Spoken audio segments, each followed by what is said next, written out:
자람 테크놀로지는 유통금액이 175억밖에 안 돼요. 최근 따상 마감한 공모주들과 비교하면 유통금액 평균 정도 수준이라 볼 수 있죠. 수혜측 경쟁률이 1,500이 넘는다면 따상 가능성이 매우 높고, 수혜측이 안 좋아도 의외로 높은 수익을 줄 가능성이 있습니다.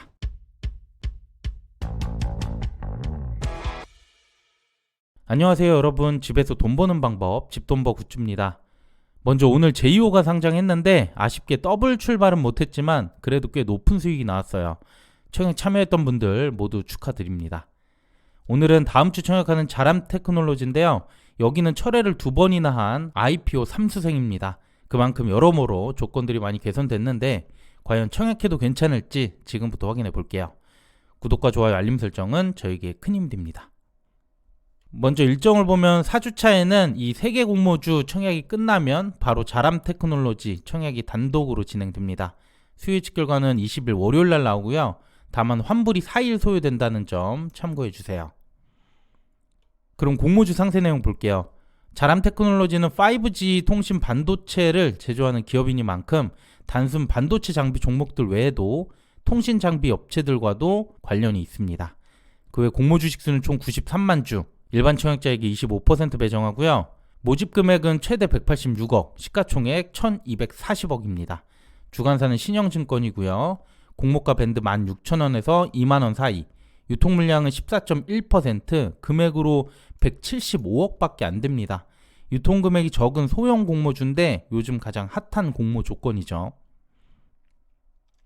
청약 한도를 보면 공모가 상단 기준 최소 청약수 50주, 증거금 50만원 필요합니다. 일반 청약자에게는 최고 한도 7,000주, 증거금 7천만원까지 가능하고요. 그 외 우대 사항까지 합하면 최고 2.1억까지 가능해요. 다만 신영증권 계좌가 없는 분들은 조금 아쉬울 수 있습니다.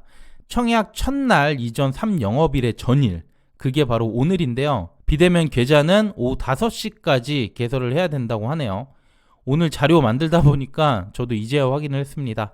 더 빠르게 올려드렸어야 되는데 죄송하고요. 이번 청약은 계좌가 현재 있는 분들만 가능할 것 같습니다. 자, 그럼 지금부터 이번 청약의 핵심 포인트 말씀드릴게요. 먼저 자람 테크놀로지는 통신 장비에 들어가는 반도체를 개발하는 기업입니다. 회사에서 주력 제품으로 보는 건 5G 기지국 연결할 때 필요한 핵심 부품이라고 할 수 있는데요. 하지만 현재 매출 대부분은 그 외 일반 통신 장비 제품들에서 나오고 있고요. 5G 관련 쪽은 1%도 채 안 되죠. 그래도 회사 자체에서는 이 제품들 위주로 확대 계획을 갖고 있고, 조금 뒤 말씀드리겠지만 공모가 적정성 여부도 여기에 달려 있습니다. 그 외 주요 거래처는 국내 통신 3사, 노키아, 화웨이 등이 있는데 이런 대기업들과 거래를 하고 있기 때문에 안정적인 매출 성장 가능할 것 같습니다. 실적을 보면 올해 매출은 3분기까지 136억, 영업이익 11억, 당기순이익 15억을 달성했어요. 2020년 코로나로 인해 통신사들의 설비 투자가 지연됐었고요. 21년부터 매출이 다시 상승 추세입니다. 다만 통신 설비 투자라는 게 장기간 투자하는 게 아니라 2, 3년 막대한 초기 투자 이후에는 규모가 주는 경우가 많아요. 5G도 그렇고요. 그래서 국내뿐만 아니라 해외 고객을 다수 확보해야지만 향후 성장이 지속될 수 있습니다. 그 다음 유통 물량을 보면 비율로는 14%, 금액 175억으로 매우 좋습니다. 특히 기존 주주도 거의 없기 때문에 상장일 차익 실현 물량도 거의 없다고 볼 수 있어요. 또 보호회수 지분도 1에서 6개월까지 고르게 분포되어 있어서 오버행 우려도 낮아 보입니다. 네, 그럼 가장 중요한 공모가 보겠습니다. 통신장비 업체와 반도체 관련 기업들 3곳을 선정했는데요. 먼저 이노와이어리스는 통신용 장비 위주고요. 아진엑스텍은 로봇 관련 반도체를 설계하고 있습니다. 그래서 PER이 높죠. 칩스앤미디어는 시스템 반도체 설계 쪽인데 통신 반도체도 자체적으로 설계하고 있어서 가장 유사하다고 볼 수 있습니다. 그리고 이곳의 PER이 18.36배, 평균과 비교하면 조금 더 낮죠. 문제는 주당 평가가액을 산출할 때 실제 이익이 아닌 24년 추정 실적을 적용했어요. 그런데 현재 이익보다 거의 7배나 많은 138억, 어마어마한 성장이죠. 연 할인해서 88억, 주당 평가가액 27,089원이 나왔습니다.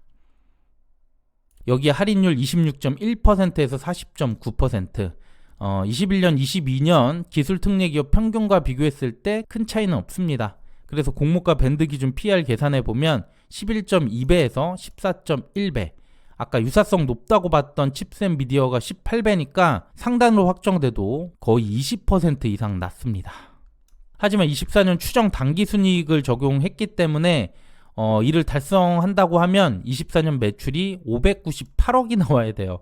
22년 예상 171억보다 3배나 많습니다. 이를 위해서는 아까 이제 주력으로 민다고 했던 5G 쪽 제품에서 드라마틱한 성장이 나와야 됩니다.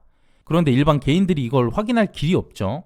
하지만 이미 2번 철회 이력이 있는 만큼 어느 정도 기관들의 니즈에 맞춘 거라고 본다면 그리 무리한 공모가는 아닐 거라 생각합니다.